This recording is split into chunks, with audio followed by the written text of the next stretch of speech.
We're going to add a pad sound now, and we're going to do it a little differently.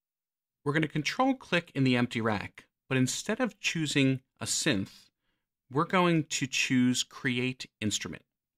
And the reason we're going to do that is because we don't know what instrument is going to make the pad sound. So we're going to let Reason give us some suggestions. So I'm going to look in the Pads folder. We'll go into Evolving Pads, and we'll see all of the evolving pads regardless of what synth actually makes the sound. For example, this is a Thor pad. Let me move this over so you can actually see what's happening in the rack. You can see that a Thor has been loaded. Thor is another type of instrument. And now when I choose this, which is a subtractor patch, Reason loads a subtractor. This is a Maelstrom patch. It loads a Maelstrom.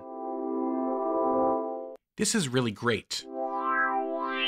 It means that I can select the sound I like without having to worry about the synth that's making the sound. It's a great way to find the exact sound that you want for a specific situation. I just find the sound that I like, audition them in the browser, and click OK. Now let me focus your attention on this area over here, the Favorites area.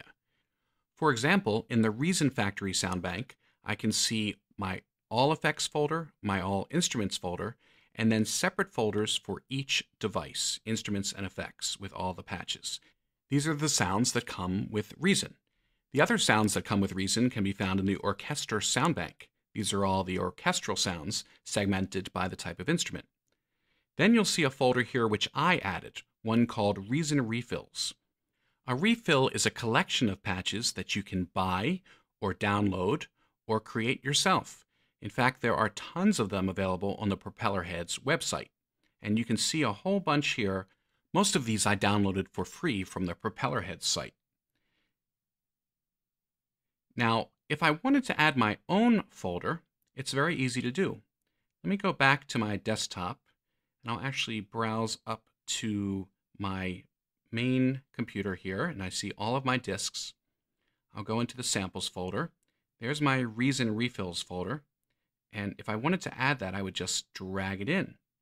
Now, of course, that folder already exists, so let's find one that doesn't. How about this Live folder? We're not playing with Ableton Live here, but I'm going to use it as an example. I just dragged it in, and this is just a pointer to the folder on my disk. In fact, if I click this trash can to delete it, I'm not removing the actual folder, I'm just removing a pointer to it. Whenever you delete something in Favorites or move something into Favorites, you're not moving or deleting the actual files. Let's now select a sound that we really like from our Orchestra sound bank. Here's a mallet, this Glockenspiel 3. In fact, let's take Glockenspiel 3 and Glockenspiel 1, because I like them both. And I'll shift-click to select them both, and I'll drag them right here into my favorites list. And there they are whenever I want them. Now I'll delete those from the list because there's a better way of doing this. And remember, we're not deleting the actual files, just pointers to the files. The way we're going to do this is to put them into a Favorites folder. Any folder with a star next to it is a Favorites folder. It's a fake folder that exists only within Reason, and you can put any sounds you want within that folder. Just click down here to create a new one, and now I can take any sounds I want and put them in that folder. Let's grab this one, just drag it right in, and how about one from down here? Turn off the autoplay. And if you click on the New Favorites list, you'll see the two patches I dragged in. I can even double-click and rename it. So now I have my New Favorites list with two patches in it. Let's put some more in. Doesn't care what goes in there. It can be any combination of patches. Let's bring in a Thor, another Thor. Let's bring in a bass sound. And when I click on my New Favorites list, again, we're not moving those files. We're just creating pointers to the files and putting them in this Favorites list. And you can have as many Favorites lists as you want. So just to review, we can add a pointer to any folder just by dragging that folder into our Favorites list.